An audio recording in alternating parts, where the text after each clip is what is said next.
Hello, welcome to another Eagle6 video. We're going to be testing the Marui MK18 here, which is a customer build.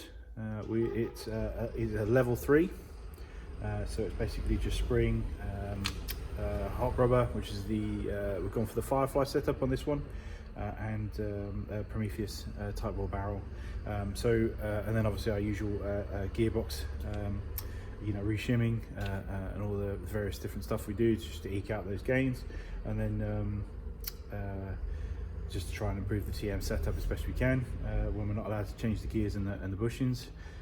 So all that's on there, but additionally we do have like a custom build section where people can sort of see custom stuff and request, based on what they see there and stuff. But we decided to put, because it gets asked for so often, the Magpul stock conversion inside of the actual configuration options for the listing for the Mark 18 and for the DevGuru and SOCOM and all them. Just to make it slightly easier for those that want to cosmetically change the look of the stock gun before it gets to them, because remember, there's some people that have already owned multiple of these, so it's not a new thing, and they know exactly what they want out of a build, a new build. So yeah, here's the genuine Magpul CTR stock, and obviously we've hollowed out the butt pad on the back here. You can see the hole there. We've also ever so slightly hollowed out a bit of the Magpul stock. It allows us to get inside these 1300 Vapex Tech 7.4s, which are great little batteries, really good power plant for these, and yeah, it just gives it a nice little, it's good performance. So I just thought I'd just quickly demonstrate the installation of this, because it might be handy for some, but essentially install the battery just inside the butt pad like so. Okay, then you connect the butt pad. What we've done here is we like to keep the wiring stock length, even if we're installing a MOSFET or something like that. The easiest solution for most places is to just basically drag some wires out, stick a Deans on, leave it like that, so including customers. But we prefer to cut it to the exact length of the original wiring, if you know what I mean, so that if the customer should so choose, they can always go backwards again, with regards to the original stock. Obviously we haven't installed a MOSFET on this, so we haven't had to do that, but so essentially what we've done is just lengthen the original wiring. An important thing to do is when you're doing this, and obviously the benefit of not using the wiring that comes with some of the MOSFETs is it's a nice silicon wire which is movable, okay, and bendable, which means when it is trapped and compressed repeatedly, okay, when you get something like a piece of metal and you bend it a whole bunch of times, it will snap eventually. This will, yeah, any wiring will if you bend it enough. But the harder Teflon coated silver sort of stuff isn't as flexible when it comes to bending, and you can get often sort of trouble collapsing the stock or damaged wiring eventually by using that particular wire. So we prefer always, when it comes to batteries, is to use silicon wire. So inside the gearbox, yes, always the Teflon coated stuff, the silver coated stuff, PTFE, that kind of thing, ones, the hard coat essentially, but because you can bend it to a certain shape, especially around motors and pinion gears and stuff, and actually hold that shape out the way, and is also for the amount of current that it produces, thinner on average than this sort of stuff. But when it comes to batteries is different, so we always prefer the silicon stuff. So that's our nice little extension on there with the Deans on, and just show you the quick installation of the battery.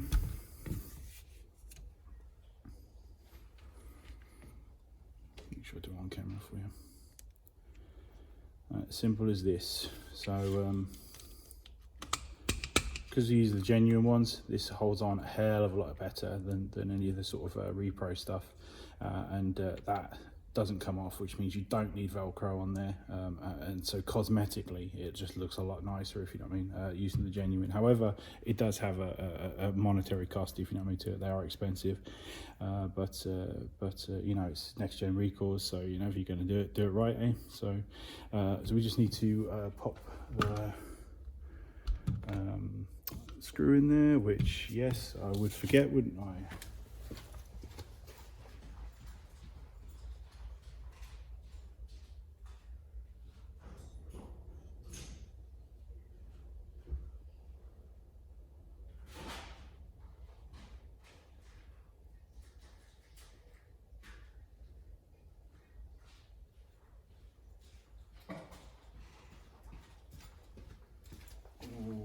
Professional. Okay, so we just put the screw in here. We always retain the bottom screw.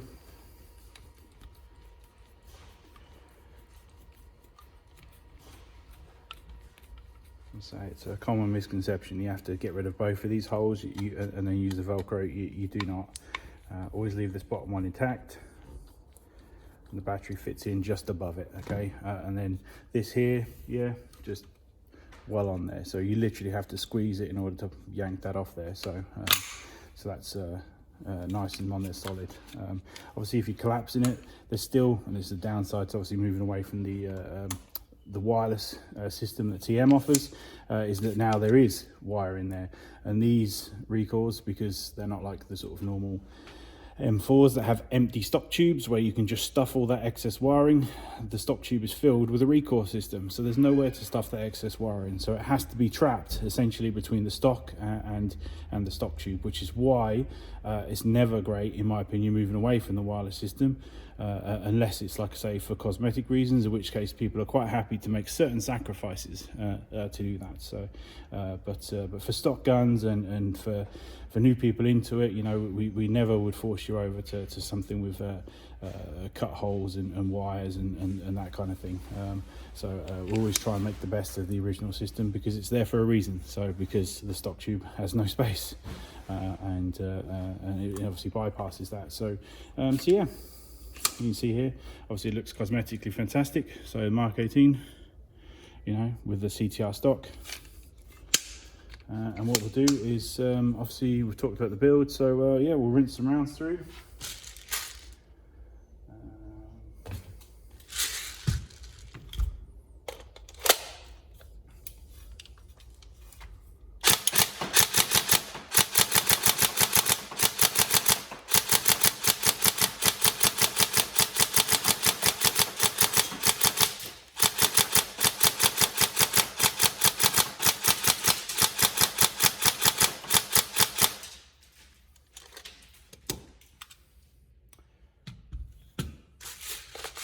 I don't know if it comes across in the videos and stuff, but I mean, maybe the benefit of me talking over them as opposed to not talking is that I think you can hear the difference, if you know what I mean, between this non-MOSFETted next gen with the previous one that we just did in the last build. So the difference between them was level 3, level 8. Both of them had no MOSFET. Both are now being tested on the identical battery.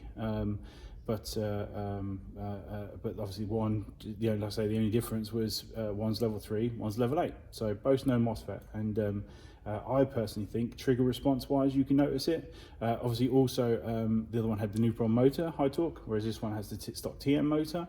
Like I say, there's nothing to say this is bad performance. In fact, I think we've gained so much, you know, over the stock one. You know, in the work that we've did, we'd like to think that he wouldn't suffer a lockup. You know,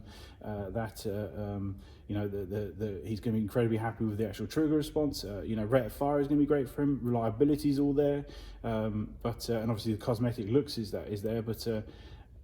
Obviously everybody's got their own opinion on do those next levels give you that extra bit, and I think both audibly and visually you could see that in the previous one, not so much the first one. These are obviously the 3 videos we're listing today, so 389, 390, 391 I think, and obviously I kind of messed up the first one by running the sort of not full battery. It was very dead. It was like 3.8 per cell, okay, I could, you know, to be honest, I could hear it, but I spoke so much over the video I wasn't going to redo that one. Yeah, I think that this one just like I say, kind of highlights, if you know, the difference and the gains that you can get for spending that extra money. Should you spend that extra money, that's up to you personally. It's our own hobbies, you know, we spend what we want on them, you know. Nobody's making you do that, so it's you know, as with any hobby and stuff, you know, we get out of it what we want, and I know with my own personal hobbies and stuff like that, and Airsoft included, that you know, I get a lot of enjoyment out of upgrading my guns and for them being you know, nicer, you know, trigger responses, for them being more range, more accuracy. I enjoy the game more from that, you know, and like I say, it's only up to you guys and as to whether you think, if you know, the differences. All we can do is today is kind of like highlight them, and I think that talking about visually showing those differences between those two, between level 3 and level 8. No MOSFET. I think it's just been a really good example today. Obviously the other one had a dead battery, still that trigger response, you know, on the first one, you know, with even, you know, a borderline about to switch off battery, you know, that was yeah, that was fantastic, and it was still a really good rectifier, you know. So even, you know, obviously it would have been crap loads better, if you know what I mean, with a fully charged battery, but yeah, I think it's some really good ones and stuff. So so we'll rinse a bunch of rounds through here, so I'm not talking forever.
There you go, enjoy.